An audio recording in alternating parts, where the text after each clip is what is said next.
Welcome back to the Ignore the Tablet podcast, the only FPL podcast on the entire internet. I still don't know what to do with my hands. Hosted by me, my name is Devin, and we're back on YouTube. Still kicking on YouTube, so if you're listening to this on podcasts, there is a video version available.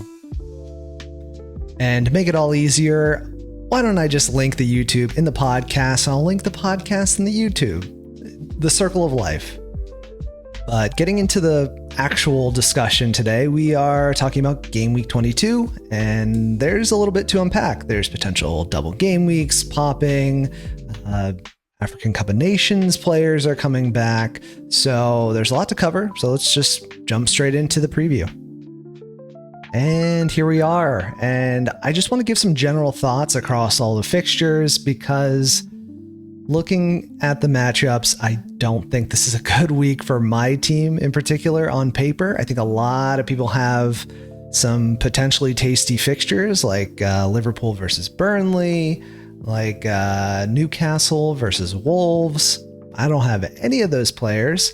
So this on paper could potentially be a bad one for me. But let's start at the top. Let's talk about the Manchester Derby. Okay, looking at the Manchester clubs, the points of interest, I think, are that Ruben Amorim is no longer in the job. Michael Carrick has been appointed as caretaker. Will that have an impact on Manchester United in this game week? Probably not, let's be real. And then the key bit for Manchester City is that they just played a match against Newcastle, and they got through in the Carabao Cup semifinal. Semenyo, the new signing, cannot stop scoring. He scored a goal in that match. Probably should have gotten a second one because one was ruled offside. Don't agree with that at all, having watched it. But yeah, Semenyo can't stop scoring apparently, and they're flying. They're doing well. The other thing to note is that there have been some comments from Pep about how with Marmoush coming back, that Erling Haaland desperately needs a rest. I don't know if I'm necessarily going to listen to that. I would not expect Haaland to be benched against Manchester United in this one. So, spoiler alert, he's probably going to be my captain, but for those who are fearful of his minutes being reduced, I would probably put that aside, but use your best judgment. If you feel that there is a severe risk to his minutes, then you know better than me, probably. Moving on to Tottenham West Ham. This is a match that I cannot get up for. This just, it feels like it has 0-0 written all over it, although both teams probably need to do something, so maybe that will bring the attacking nous out of either team, but yeah, just not excited about that one. And we could pretty much copy and paste those comments for Sunderland Newcastle. I've got Newcastle on the brain. Sunderland Crystal Palace.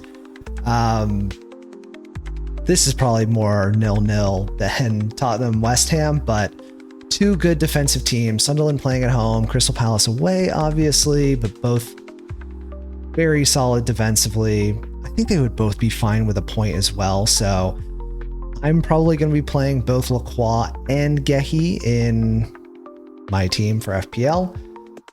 And now the match is probably going to kill my rank, Liverpool versus Burnley. So like I said, I don't have any Liverpool players. Ekitike is probably a big concern. He's still owned by quite a lot of people, although he had that slight injury, but now he's back. He already scored in the FA Cup on the weekend. So things are looking good for him. Cody Gakpo back as well. I think that will definitely benefit Liverpool. And Burnley are just pathetic, aren't they? I mean, unfortunately, as much as I would like to say something positive, there's just really nothing I can grasp onto for this Burnley team.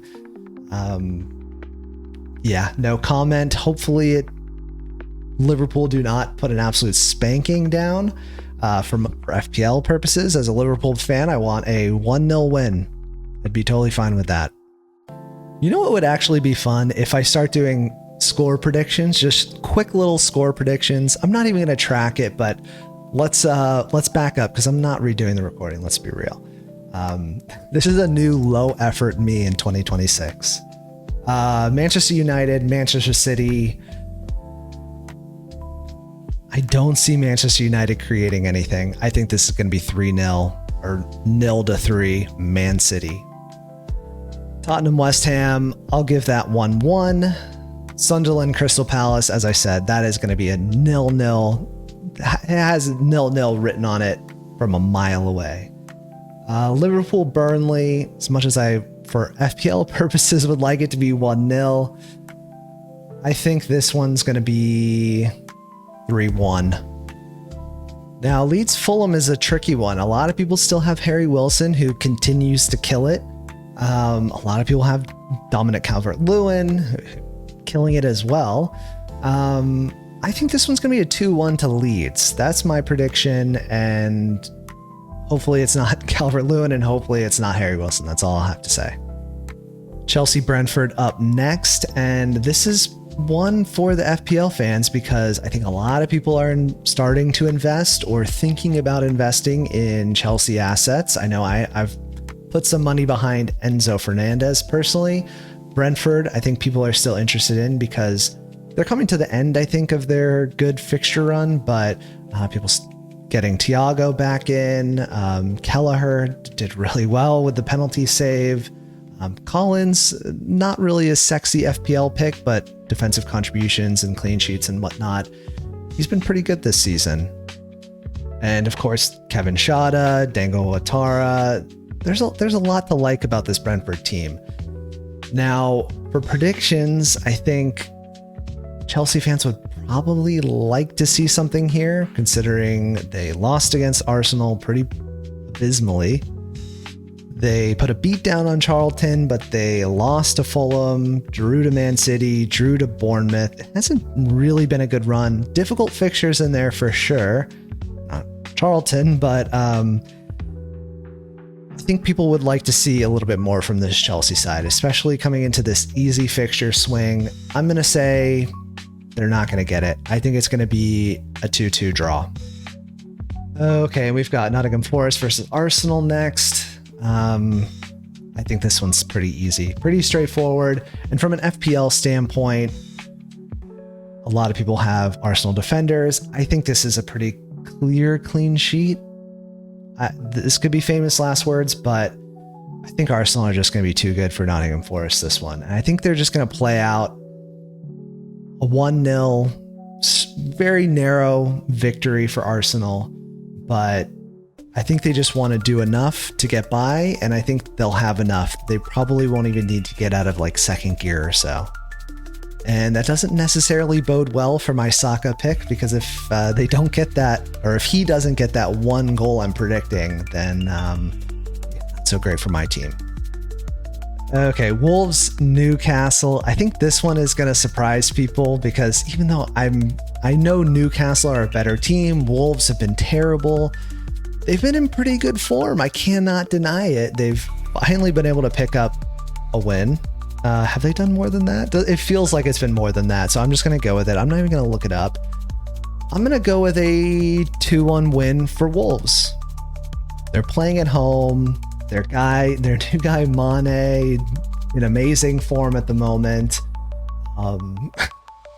Wolves have such a bad team. I'm like looking through their roster to try to grasp onto something, but it just doesn't. This is a championship team. I'm sorry to say it. Newcastle, on the other hand, Bruno G, I think a lot of people will be anticipating him to just continue this ridiculous form that he's in as well. Newcastle are good, but I think playing midweek, getting beat midweek, and pretty convincingly as well by obviously a very good team in Manchester City. I think Wolves are going to be prepared for this, and yeah, 2-1. I'm going to stick with. It's optimistic for me, as I don't own any Newcastle players, but I'm going with it. My chest's out, whatever. Aston Villa, Everton is another one that I think might potentially tank my rank because I've got two. Do I have three Everton players? No, I have two Everton players. No, I have 3. Oh my God. I am the worst Liverpool fan of all time. I've got Pickford, I've got Tarkowski, and I have Grealish. I kind of forgot about Grealish. I have 3 Everton assets. Aston Villa, near the top of the table. Rodgers just playing outrageously. Same with Watkins, to be fair. This is going to be a bad week for my rank. I just know it. Villa are really good at home, and Everton are really bad away. There's no way I'm getting away from a Villa win, so it's just by how much, basically. I'm going to go 1-0 Villa. And the final match of the game week, we've got Brighton versus Bournemouth, Battle of the Bees, Battle of the kind of similarly sized clubs. I like both of these teams, to be completely honest, and good FPL assets all around. No more Semenyo, but Tavernier, can you step up into that place? Always rated him. Junior Krupi as well. RotoWire is predicting both of them to start, as well as David Brooks and Evan Nielsen. And on the Brighton side, Minte, he's out for injury. It's not an AFCON thing. Vifer is out. Solly March is out. Baleba is questionable. Bournemouth without Semenyo. Can they keep a clean sheet is like the main question, because Bournemouth have been, by the underlying data, they've been pretty good defensively, but they just happen to concede every single match, basically. I am going to go for 2-1 win for Brighton. Okay, now let's see if we can do a smooth transition on YouTube. I am going to click over to this little graphic provided by Ben Krellin. All credit goes to Ben, no credit goes to me.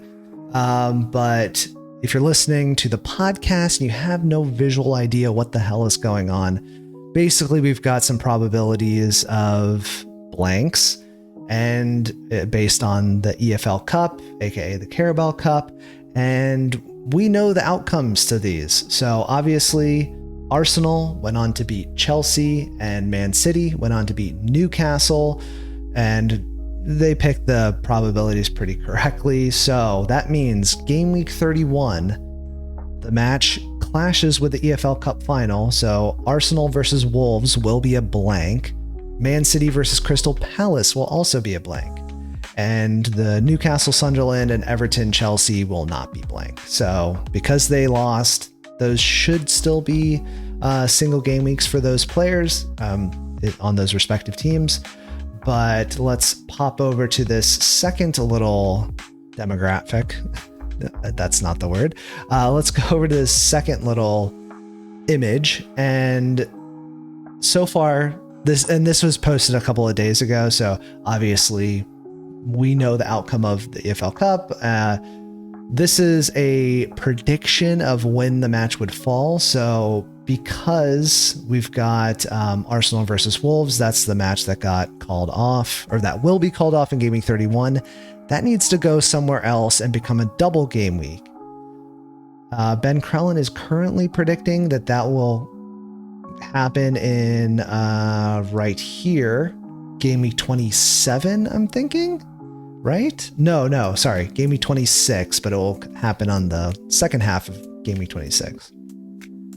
So, to put it more succinctly, Ben Krellin is currently suggesting that because we know that Arsenal are going to be the team, Arsenal and Wolves are the team that are going to blank in 31, that double is likely to be slotted in Game Week 26. So Arsenal would have a double against Brentford and Wolves. That's a pretty tasty fixture, if you don't mind me saying. And Wolves will have Nottingham Forest and Arsenal.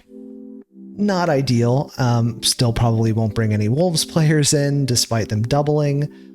But I think having 3 Arsenal players around Game Week 26 is a good bet. And that should be pretty easy to plan for, because you probably already have 2 of them at least. You probably already have 3, let's be honest. So yeah, there's not really a lot that needs to be done in terms of planning for that. Currently, the other fixture that needs to be rearranged would be Manchester City and what was it? Man City Crystal Palace. And the difficult thing is that Crystal Palace play their Conference League match that same, like they've got a knockout in that same kind of time slot that the double game week would go into. So it's unlikely, I think, that Crystal Palace and Man City will double then.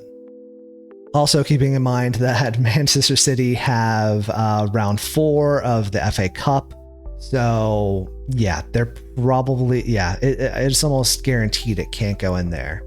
But yeah, I'm curious about the probability of the Arsenal match or the Arsenal double going into that game week 26. But more detail will come out. We'll know obviously by game week 25 about when the doubles will come out, and I'll try to stay up to date on that on the podcast. So I'll keep you informed with that, but just wanted to give a little bit of a preview just to kind of set the stage. Obviously, nothing needs to be done right now, especially considering Arsenal are going to be doubling. You already have 3 of those, and Man City, you probably already have 2 at least of them too. So, and Crystal Palace are pretty popular as well. So, yeah, basically the main point, don't worry about it yet. We'll get more information as the weeks go on. Okay, now that we've gotten all of that fixture stuff out of the way, here's my team on the screen. I'm probably not going to be making any transfers this week, and I hate to say it. And the reason being, it will become more clear when I pull up the Airtable spreadsheet, or I'm going to bring up the data that I put into the Airtable spreadsheet because it's a little bit more color coded. But shout out to the Airtable, which is in the link in the description. All the data is freely available to use, whatever you want to do with that. And this is the team: Pickford in goal against Aston Villa, Mukiele, Gabriel, Lacroix, Gehi, Tarkovsky. In the midfield, Saka, Foden, Enzo, and up top, Erling Haaland and Thiago. 99% chance I'm probably just going to be captaining Haaland. It's not because I think he's going to have a mega haul. He's actually been pretty underwhelming lately, but there's just really not a viable alternative. If there was a really good standout alternative in my team, like if I had Nakatike, if I had a Gakpo, I'd probably think about it, but ultimately I probably would still just go with Haaland.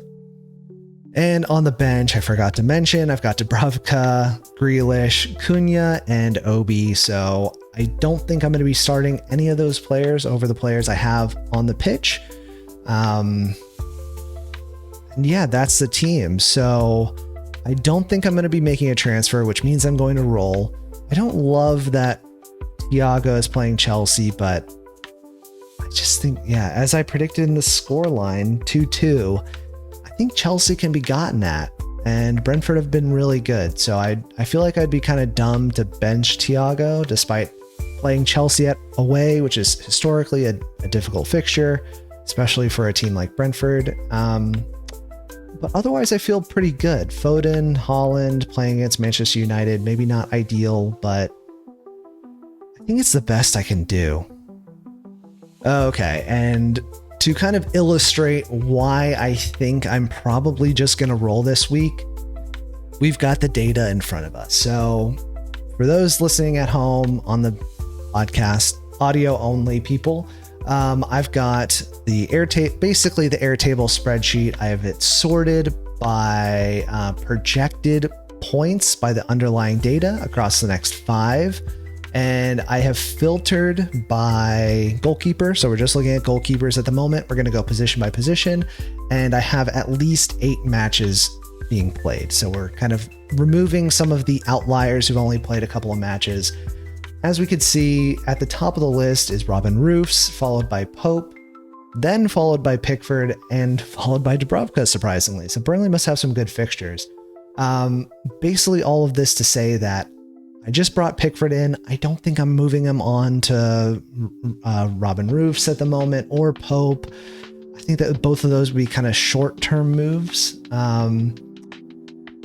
So I'm just going to continue to back Pickford. And top 3 projected points is probably fine for me. And if I need to bench him, I just put Dubravka in, which is I'm not hot on either. So Pickford it is. I think a lot of other popular choices will be Sanchez, Raya, obviously, but I'm not going to go there. Moving on to defense, I'm very happy with how the underlying data, the algorithm is suggesting the team that I have should do. At the top of the list, Gabriel, followed by Munoz, followed by Lacroix, who I have, Gehi, who I have, Tarkovsky, who I have, and then Keane, Senesi, Richards, Chalobah, Dan Ballard, Fofana, strangely enough, didn't even realize he had enough matches played, and then Mukiele. So I'm very happy with my defense across the next 5 fixtures. It's just not worth it for my team to make a transfer. I know Chalobah is probably going to be pretty popular. Munoz, I think, is still hurt, right? So that's off the table. And then obviously, Arsenal players are always going to be popular. Timber. But yeah, it's a no for me. Midfield is a concern, though. So let's move on to the midfield. And as you can see, if you're looking at the color-coded version, midfield is where my team kind of lacks, or at least there is room for improvement. I could take some of these players who are lower down on the projected points and get cheaper alternatives who are projected to have better point tallies across the next 5. So very happy with Enzo Fernandez. Bruno Fernandes, as I said on the last podcast, I'm just going to wait a couple matches. They've got Man City, obviously, and then I think they play Arsenal or Chelsea. I still don't know which one, but either way, I'm just going to pause on Bruno Fernandes. I would love to have him back in. I could immediately go from Cunha to Bruno this week if I wanted to, but I'm going to bench Cunha. So is it really that much of an incentive to bring Bruno in this week? For me, it's not worth it. I'd rather sit on my transfer and then roll, see what happens. Ismail Assar is ranked 3rd for projected points across the upcoming 5 fixtures. Obviously, he's still at AFCON, so that's not an option, but I think they should be back soon. Did they get knocked? I don't know. I have to look into it, but I'm going to keep my powder dry on Ismail Assar. I've obviously been a huge fan of his since Gameweek 1. I had him in my squad. So he's on my short list of players that I would like to bring in if I could. And then going down the list further, Foden, I'm happy with. Saka, I'm relatively happy with. Semenyo, I'm going to avoid the risk for now. I know that I said that he's likely to play the next few matches and get good minutes, and he's been so dangerous with Man City that there's a high degree of FOMO there, but I think I'm just going to leave Semenyo for now. Salah at AFCON and too expensive. Rice is an option I'll be considering in the coming weeks, but I don't feel like I need to bring Rice in this week. Like, I could go from Grealish to Rice, or I could go from Cunha to Rice. Either would be affordable. But is that what I want to do long term? I don't think so. I think I would prefer to realistically, if I had a pick of 5 midfielders, I really do think I would have Enzo, Bruno Fernandes, Ismail Assar, Saka, and Foden. Maybe swapping out Rice in lieu of Saka, but that's basically it. And then, as I've already mentioned, one of those, Bruno Fernandes, 2 tough fixtures, I could wait. Ismail Assar, AFCON, I'm going to have to wait. So as bad as it is this week and probably next week as well for my midfielders, personally for my team, I'm just going to sit on my transfer, roll to 2 next week, and hope that there's maybe some better options, or if something happens to my team, I have a little bit more maneuverability to fix it. And there's a couple other players I highlighted in this list in orange that I'm not going to go for, but they're contenders. So I've already talked about Declan Rice. Don't need to say much more about him. Bruno G, he just cannot stop scoring. He's projected to get, or hit by the expected data, he's had about 4.74 points per match. His observed is almost 6, so he is outperforming his underlying data by quite a bit, especially for like a midfielder who's not known as like a super clinical finisher. He has been very clinical and a little lucky this season, but he's a good player. He's got the quality, and yeah, just unfortunate for anybody who went for Gordon and didn't go for Bruno. Sometimes that just happens. There's a 50-50 call, or it's 50-50 on paper at the time of making the decision. And then weeks down the line, you look back and it's like, wow, I wish I didn't think it was 50-50 because it ended up not being. And then the last highlighted player, Cody Gakpo, that would be a 1 week thing for me. They've got Burnley, but then their fixtures get a little bit more challenging. So I think I looked ahead on Liverpool's fixtures and they're rough up until Gameweek 25. So I'm going to reassess Liverpool. I'll potentially, it would be hilarious if I brought Salah back in, wouldn't it? But I think Gameweek 25 is when I'll start reassessing, because from Gameweek 25 basically to the end of the season, Liverpool's fixtures look pretty good, at least on paper at the moment. And lastly, we might as well go to forwards, but we kind of already know the story here.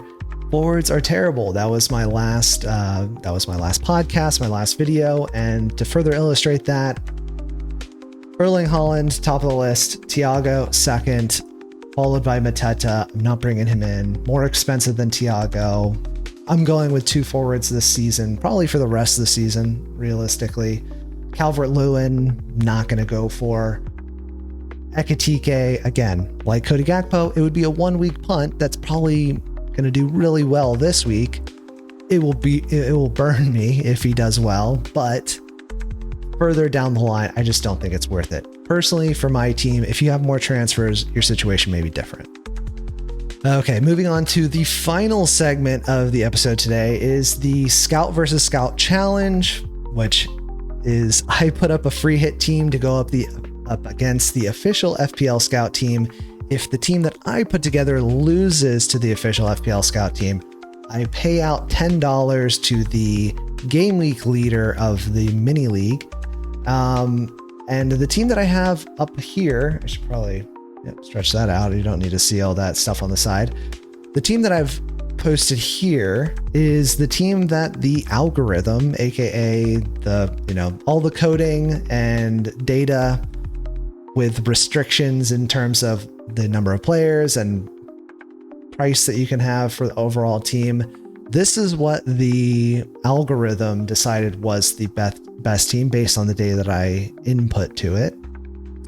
And no, it wouldn't have Richards as captain, but just to run through what the algorithm chose for a free hit team this week, in case you're interested in that kind of thing, has Allison Becker, has Gabriel, Lacroix, Van de Ven, Richards, and Gehi triple up on Crystal Palace defense, really rates him. Saka, Gakpo, Declan Rice, Bruno G, and surprisingly, the algorithm team left out Erling Haaland. So this is not the team that I'm going to go with for my free hit scout team. That team will be posted on the Discord. The link is in the description if you want to join the community and check it out and chat it up. You can reach out to me that way as well. Did I mention Richards is not captain? I'm going to captain Ekitike, but this is not the team I'm going to go with for my free hit team. Obviously, I'm going to have Haaland in, and there are some other changes I will probably make. So let me do a little vibe test and make a couple changes, come back, and we'll see what I have. Okay, here's the team that I've come out with, and a couple of changes. I'm going with Robin Roofs instead of Allison, and that's because I want Van Dijk in the team. Isn't he just due for a bullet header? It's been like all season. Has he gotten one single bullet header? It's going to happen against Burnley, isn't it? So I've got Virgil van Dijk in instead of Richards. So, okay, just to run through the team to make this a little less confusing for those at home. Robin Roofs in goal, Gabriel, Lacroix, Virgil van Dijk, Mark Gehi, Saka, Gakpo, Enzo in instead of Declan Rice, Bruno G, Ekitike, and Erling Haaland, which will make a 4-4-2. And I think that feels like a good free hit team this week, but I have been very wrong for several weeks in a row. So I'm curious to see how this works out. And I'm curious to see what the official FPL Scout team puts together, because Harvey Barnes getting a brace, was not expecting that last week. Okay, so this is the free hit team. Let's see if I have anything else to talk about or if I've just run out of topics.